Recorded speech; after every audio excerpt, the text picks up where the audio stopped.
What's good, everybody? Timeless Traveler here, and welcome to the beta 1.16.230.52 showcase. Today's focus is going to be on the Deepslate and the Axolotls. We have a wide assortment of Deepslate blocks, slabs, stairs, walls, and variants and derivatives thereof, and of course the most adorable axolotl, which we have been waiting for on the Bedrock edition for quite some time. Don't forget to leave a like down below, subscribe to the channel, and hit the notification bell so you can stay up to date on all future content. Let your friends know, share this video around, and without any further ado, let's go ahead and jump into these new features. Starting off with the Deepslate, we have a large selection of Deepslate blocks to choose from.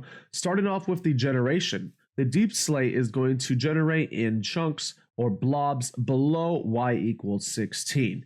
And ore is going to be generated as normal. When the ore is generated where Deepslate has been generated, Deepslate ore will be generated instead. So we're going to have this, and then of course the stone variant of the ores. By default, you're going to be encountering this block once you reach that specific Y level. This is going to be your regular Deepslate. Once you break it down, if you don't have Silk Touch, you're going to be getting the Cobbled Deepslate. Much like stone and cobblestone, it shares a very similar relationship.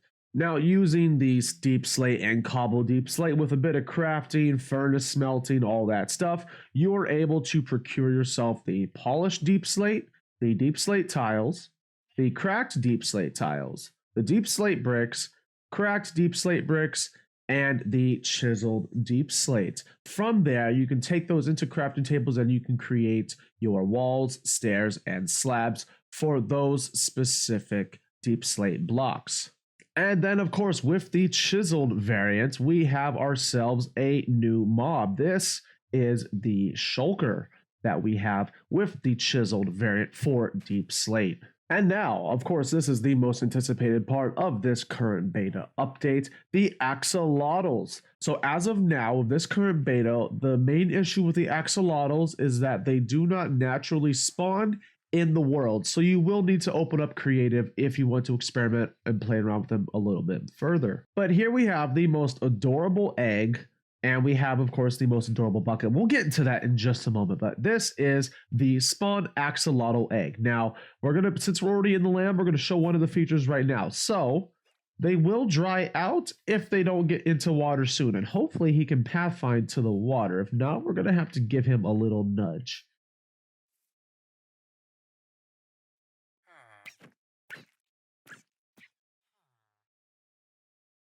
And just like that, he pathfound right into the water. Now, this is the regenerative state. So axolotls are able to regenerate. So whenever they are taking damage, they will play dead, and then they will regenerate, and hostile mobs will not be able to target them. But look at this adorable little guy. Look how happy he is.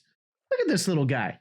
Just adorable. If you want to find these little critters, you're going to have to go underground in the water. So most likely you're going to find these in the aquifers or aquifers, whatever they're called, once we have those generated down below in the cave system.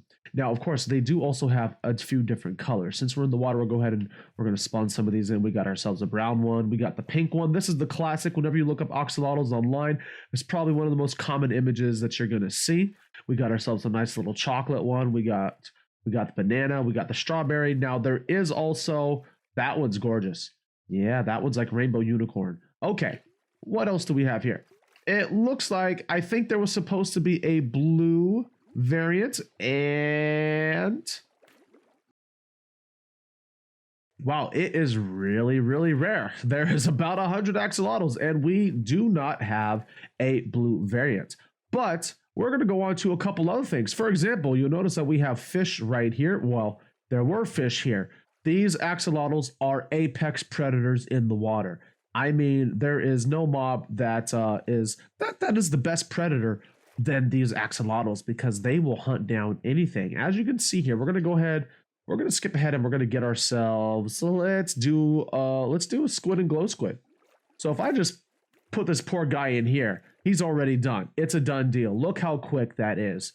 We have ourselves a pet water mob that will help hunt for us. We have the wolf that will hunt for us above land, and we have the axolotl that will hunt for us in the water. The difference is these guys, they will do it automatically. We don't have to attack a mob. They just know everything in the water is not your friend except for them, and they will make a point to prove that. And to show you what I mean, say hypothetically you happen to stumble upon an ocean monument and you have yourself a small little army of axolotls. As you can see, they waste no time in taking out these little guardians.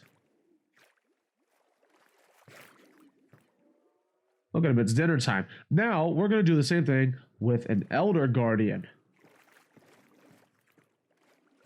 And you'll notice that they aren't trying to fight back either. So maybe that's, I don't know if that's intentional. It seems odd that they're not trying to defend themselves. If this is an intended mechanic, it seems a little OP. But at the same time, we are already at a big disadvantage being in the water in survival as it is. So these axolotls will kind of help level the playing field, in my opinion. And here we are in survival. We're going to go ahead and place a squid down. They try to attack, and then I'm going to go ahead and take it out. And you'll notice that I have the regeneration effect. It doesn't last for too long, but the axolotls will bless you with a bit of regeneration if you attack a mob that they are also attacking. So what we can do is we can take ourselves a water bucket. If you need to transport your axolotls from one place to another, you can go ahead. And so that's not supposed to happen because this is in creative. But if you water bucket an axolotl, you will get yourself the bucket of axolotl, which pretty much works just like any other bucket of fish or mob or etc. It's got water with an axolotl inside of it. Now, what if you want your army of adorable axolotls to follow you wherever you go, and you want to also breed them? Now, this is where it gets a little, there's a little more of a process in breeding the axolotls, because we can't just gather crops and just make them eat. No, we have to go find a warm ocean biome. We have to bring multiple water buckets, fill them up with buckets of tropical fish. And then as you can see, it brings all the axolotls to the yard. And if we go over here, we have, oh, look at this. And then if you want to breed them, go ahead and we're going to just try to feed some of them. And you'll notice the hearts are flying everywhere. We may not be able to see the baby axolotls being born. However, we can confirm that this is the way to breed. Up, there we go. Look at them. Oh, they are so cute, everyone. This is really what we want with 1.17. We don't want mountains. We don't want caves. We want an army of adorable axolotls. And that's going to conclude our beta 1.16.230.52 showcase. I hope you all enjoyed these two new features and the adorable axolotls and the Deepslate that we will still secretly call Grimstone. We'll keep that a secret. We will all agree to call it Grimstone, even though the official name is Deepslate. But aside from that, I hope you all enjoyed this. Take care, have an amazing day, and I will see you in the next video.